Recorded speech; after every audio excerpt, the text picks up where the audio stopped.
我曾經以為自己太敏感係一個問題，成日都好易被外界刺激，光線、聲音、環境、氣氛，甚至人哋一個表情、一句語氣，都可以令我諗好多嘢、好多感受。最極端嘅例子係，人人去旅行都好興奮，對我嚟講，只係一個不斷受刺激嘅體驗。以前我一直以為個個都係咁，所以當我承受唔到，就會覺得自己有問題，不斷懷疑人生，成日都問點解人哋咁輕鬆，我總係咁攰嘅呢？直到有日我睇咗啲書，認識咗高敏感呢樣嘢，先慢慢明白，原來呢個世界有1/4人都係屬於高敏感。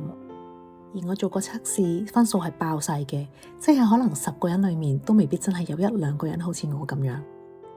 我花咗好幾年時間學習了解、接納自己，慢慢將呢份敏感變成一種力量，希望為世界帶嚟少少祝福。而呢個就係我開 channel 其中一個原因。我好想分享多啲關於高敏人嘅生活體驗，同埋我點樣一步一步學識同自己相處。